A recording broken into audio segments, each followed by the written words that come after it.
My sister got pregnant by my boyfriend and he left her, but my parents blamed me for this. And sent me email with a PDF attachment titled baby expenses totaling over $20,000. So I laughed in their face.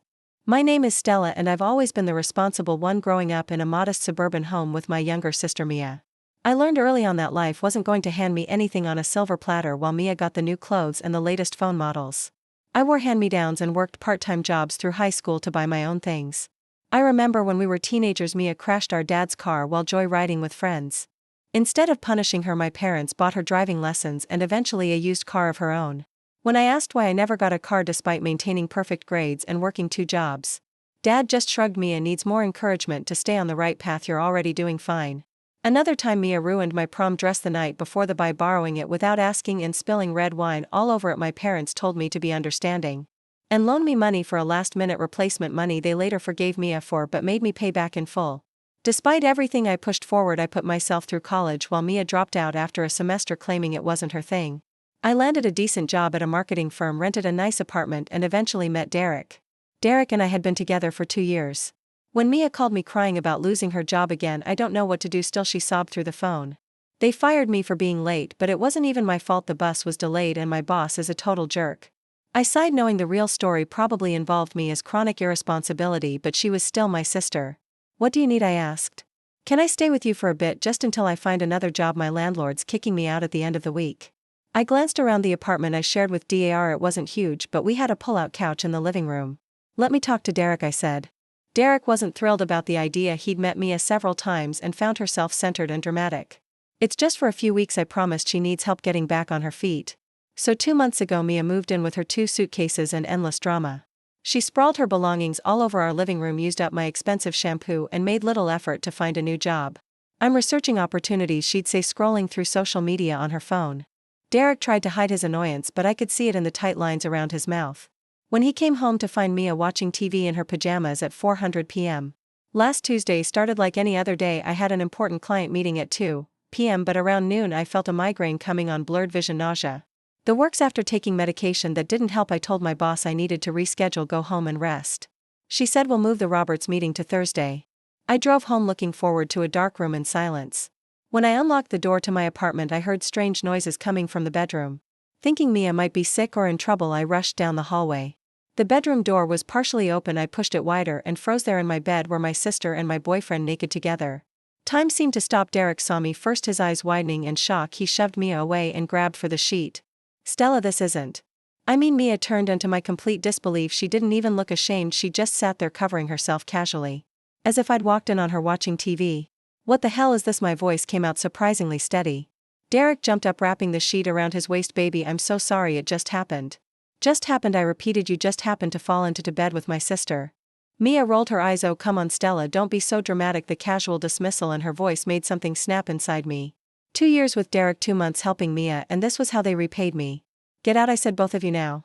Derek started pleading, making pathetic excuses about how Mia had come on to him, how meaningless it was, how much he loved me. But Mia just laughed. Don't bother Derek, she was never good enough for you anyway. She looked at me with cold eyes. I love him, Stella, and I'm taking him. He has been unhappy with you for months. I stormed to the closet, yanked out their clothes and threw them into the hallway. Then I grabbed Mia's suitcases from the living room and Derek's gym bag from the closet. You have 5 minutes to pack and get out before I call the police, I said, my boy shaking with rage. They dressed hurriedly, stuffing belongings into their bags while I stood with my arms crossed staring at the wall. When they finished I followed them to the door. Stella, please, Derek tried one last time, we need to talk about this. There's nothing to talk about, I said, shoving them into the hallway and throwing their remaining bags. After them, you're dead to me, both of you. I slammed the door, locked it, and slid down to the floor, finally letting the tears come. I spent that night crying until I had no tears left. My phone buzzed constantly with texts from Derek begging for forgiveness, but I deleted them all without reading. Around 9:00 p.m. my mother's name flashed on the screen. I hesitated before answering. Hello? What the hell is wrong with you? Mom's voice was shrill with anger. I pulled the phone away from my ear. Excuse me, how dare you throw your sister out on the street, she called me, crying. Stella, she has nowhere to go. I couldn't believe what I was hearing. Mom, do you even know what happened? Mia was sleeping with Derek. I caught them in my bed.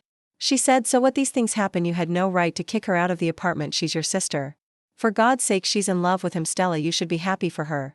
Happy? My voice cracked. Are you serious right now? Listen to me, you have a good job and can find another apartment. Why don't you just let Mia and Derek have your place? They need it more than you do. The suggestion was so absurd I wondered if I was hallucinating. Let me get this straight, you want me to give my apartment to my sister and the boyfriend she stole from me? Are you insane?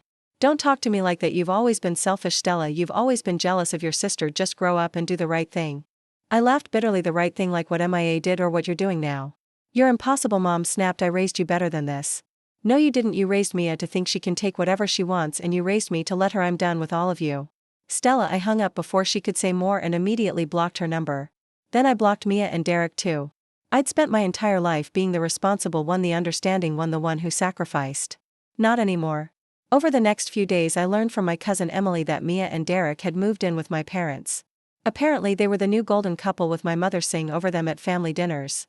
Mia going around telling everyone Derek's the love of her life. Emily told me over coffee she's posting these sickening couple photos all over Instagram with captions like "when you finally find your soulmate." It's disgusting. I don't care, I said, even though I did it hurt like hell. But I threw myself into work. My boss Alicia noticed my renewed dedication. Whatever is fueling this productivity streak? I like it, she said. One day, the Roberts campaign was brilliant. Stella, I'm recommending you for the senior marketing strategist position. The promotion came with a significant raise in my own office. I decided to celebrate with friends at Riverfront, a trendy bar downtown.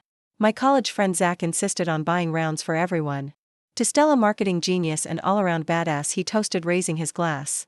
Several drinks later our group had dwindled to just Zach and me. I'd known him since freshman year of college. He was my best male friend, the person I called when my car broke down or when I needed honest feedback on a presentation. He'd never liked Derek, calling him suspiciously perfect and too slick by half. I never told you this, I said, feeling loose from the alcohol, but you were right about Derek. Zach's expression softened. I'm sorry he hurt you, still you deserve better. Something in the way he looked at me made my heart skip. We'd always had chemistry but had never crossed the line from friendship to something more. That night the line blurred. I don't remember who suggested going back to his place, but I remember the butterflies in my stomach. As we stumbled through his door laughing, I remember the moment our laughter faded into something more intense. I remember the first kiss, tentative then hungry. The next morning I woke up in Zach's bed, momentarily confused then mortified. Oh my God, I groaned, sitting up with the sheet clutched to my chest. What did we do? Zach handed me a cup of coffee, already dressed in sweatpants and a t-shirt. Nothing we need to regret, he said carefully, unless you do. I took a sip, buying time. I don't know, you're my best friend, I don't want to ruin that. He sat on the edge of the bed. Who says it has to be ruined? Maybe it could be better. I studied his face, the kind blue eyes, the slight worry crease between his brows. This was Zach who'd held my hair back when I got sick at a frat party a decade ago. Zach who drove 4 hours to help me move into my first apartment. Zach who knew all my flaws and liked me. Anyway, are you saying you want to date me? I asked. He smiled, a hint of nervousness in it. I'm saying I've wanted to date you since sophomore year, but the timing was never right. I thought about Dirk's betrayal, about jumping into another relationship so soon. But this wasn't a rebound with a stranger, this was Zach. Maybe we could try, I said cautiously but slowly. He nodded. I can do slow. He couldn't. As it turned out, within weeks we were officially a couple. To my surprise, his parents were thrilled. Finally, his mother exclaimed when he told them. She hugged me tight. We've been waiting years for him to wise up and see what was right in front of him. His father clapped my shoulder. You're already family, Stella, now it's just official. It felt surreal having parents who actually supported me, who treated me like I mattered. Zach's family had always welcomed me, but now there was a new warmth in their acceptance. Meanwhile, Mia continued posting loved-up photos with Derek. I saw them when I occasionally checked social media. Their smiling faces projected like a perfect couple. In the early days, each picture felt like a knife twisting in my gut. But as weeks passed and my relationship with Zach deepened, the pain dulled. 6 months later, Zach took me to the lighthouse at sunset, got down on one knee and asked me to marry him. I said yes without hesitation. We planned our engagement party for 3 months later at Balaini, an upscale Italian restaurant downtown. I sent invitations to all my close friends, Zach's family, and several relatives from my dad's side who'd always been kind to me. I deliberately didn't invite my parents or Mia. Some wounds were too deep to mend. The night of the party was perfect. Zach's mother Janet had helped arrange everything from the soft lighting to the flowers that matched my engagement ring. For the first time in my life I felt truly celebrated. The next morning I was still riding the high of the celebration when my phone rang. I almost declined when I saw it was my mother. I recently unblocked her number. But something made me answer. What do you want, Mom? I said flatly. How could you? Her voice trembled with accusation. How could you have an engagement party and not invite your own family? I sighed, already exhausted by the conversation. I invited the family I wanted there. We are your parents. Stella and Mia is your sister. No matter what happened between you two. You mean no matter that she slept with my boyfriend and you told me to give them my apartment? That kind of what happened. Family is forever, Stella. You don't turn your back on family. Funny, that's exactly what you and Dad did to me and what MIA did too. That's not fair. We've always been there for you. No mom, you've always been there for Mia, there's a difference. She paused, then changed tactics. Your father was hurt that you didn't invite him to walk you down the aisle. It wasn't a wedding, it was an engagement party, and considering you both took Mia and Derek's side, why would I want either of you? There, she huffed indignantly, you're being childish and cruel. Goodbye Mom. I hung up and blocked her number again. The months after our engagement flew by in a whirlwind of wedding preparations. Zach's mother was a godsend, helping with everything from venue collections to cake tastings. His sister Maya became my unofficial wedding planner, creating detailed spreadsheets and timelines. You're the sister I should have had, I told Maya one day as we compared bridesmaid dress watches. She squeezed my hand. Works out perfectly since you're the sister I always wanted. My phone rang one evening as Zach and I were discussing honeymoon destinations. I didn't recognize the number but answered anyway. Stella, it's Mom. Her voice sounded strange, tight and strained.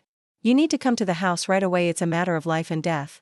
My stomach dropped. Despite everything, they were still my parents. Is Dad okay? Are you sick?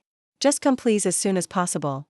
I hung up, my mind racing with possibilities: cancer, heart attack, some terrible accident. I need to go to my parents' house, I told Zach. Mom says it's an emergency. He frowned. Want me to come with you? No, I'll be fine, I'll call if I need you. The drive to my childhood home took 30 minutes each mile, increasing my anxiety. What if Dad was dying? What if Mom was seriously ill? Despite our estrangement, I wasn't sure I was ready to lose either of them. I parked in the driveway and hurried to the door. Mom answered immediately, as if she'd been watching for me. What's going on? I demanded, stepping inside. Who's hurt? Mom led me to the living room where Dad sat in his armchair, looking perfectly. Beside him on the sofa was MIA, her eyes red and puffy from crying. Relief that no one was dying quickly gave way to suspicion. What is this? Mom gestured toward Mia. Your sister needs you. I remained standing, arms crossed, when Mia sniffled dramatically. Derek left me. I waited for more, but that seemed to be the entire emergency. That's why you called me over here, because Mia's relationship problems. Mom nodded gravely. There's more, she's pregnant. I looked at Mia's tear-streaked face, then at my parents' worried expressions. And Derek's gone, Mom said, as if I hadn't heard the first time. He moved to Arizona. Hugh's refusing to marry her or support the baby. I shrugged. What does this have to do with me? Mom and Dad exchanged glances. Well, Mom said, this is partly your fault. The statement was so absurd I thought I'd misheard. My fault? How exactly is Mia getting pregnant by my ex-boyfriend my fault? You should have warned her about what kind of man Derek was. Mom said you knew him better than anyone. I stared at her speechless, then I started laughing. I couldn't help it. Let me get this straight, I said when I could speak again. My sister sleeps with my boyfriend, steals him from me, moves in with him and gets pregnant. He leaves her, and somehow this is MYY fault. Because I didn't warn her that the man she stole from me might not be trustworthy. Don't twist my words, Mom snapped. You know what I mean. I really don't. Dad leaned forward. Your sister needs help now, Stella. This isn't the time to hold grudges. I looked at Mia, who was watching me with that familiar manipulative expression I'd grown up with. The one that had always worked on our parents. What kind of help are you expecting from me? I asked. Financial support for starters, Mom said. Mia can't work in her condition and she'll need money for doctor visits, baby supplies. No, I said simply, I'm not giving her any money. Her pregnancy isn't my responsibility. Mom stood up, her face flushed with anger. How can you be so heartless? This is your niece or nephew we're talking about. And Mia is the woman who betrayed me in the worst possible way, who you defended and supported in that betrayal. Why would I help her now? Because she's family, Mom shouted. That excuse doesn't work on me anymore. I turned to leave. I'm sorry about your situation, Mia, but it's not my problem. I left to the sound of my mother's indignant protests, feeling lighter than I had in months. For the first time in my life, I'd stood up to them without backing down.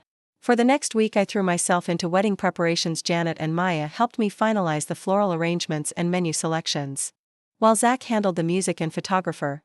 Then on a quiet Saturday morning, while Zach and I were enjoying coffee and planning our honeymoon, an email notification popped up on my phone. Oh no, I gasped when I opened it. What is it? Zach asked, concerned. I handed him my phone. It was an email from my mother with a PDF attachment titled Baby Expenses. The document was meticulously organized, listing dozens of items. Prenatal vitamins $150 per month, childbirth classes $300, maternity clothes $800, doctor's visits $200 per visit, hospital delivery $10,000, crib $500, stroller $350, car seat $200, diapers $100 per month. Formula $150 per month. The list went on and on, totaling over $20,000. At the bottom was a note. As we discussed, since Derek's abandonment of Mia and your future niece New is ultimately your responsibility, we expect you to cover these expenses. Please arrange payment as soon as possible, Mom. I nearly dropped my coffee mug. They can't be serious. Zach's jaw had dropped open. This is beyond ridiculous. It's delusional. What should I do? I asked, feeling a headache coming on. Ignore it, block them again. I considered it, but something about this latest absurdity demanded a response. No, I'm tired of them thinking they can manipulate me. I composed a reply: Mom, I will not be paying any expenses related to me as pregnancy or child. Her situation is a direct result of her own choices. Specifically her choice to betray me by sleeping with my boyfriend. Neither I nor my fiancé will provide financial support or any other form of assistance. Please do not contact me again regarding this matter or any other. I no longer wish to have a relationship with you, Dad or Mia. Stella. I hit send, then blocked their email addresses and any other contact methods I'd missed before. There I said, feeling both relieved and sad. It's done. Within 30 minutes my phone started ringing with calls from my parents and Mia. I silenced them all. When they couldn't reach me by phone, they started calling my friends and extended family. My cousin Emily called confused. Your mom is telling everyone you're refusing to help your pregnant sister because you're jealous. What's going on?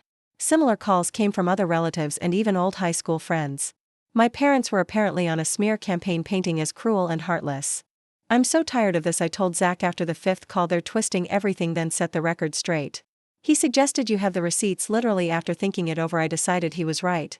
I posted a lengthy explanation on social media detailing everything from Mia's betrayal to my parents' defense of her, culminating in their demand that I finance her pregnancy. I attached screenshots of the expense list as proof. The response was overwhelming. Friends and family members expressed shock at my parents' behavior.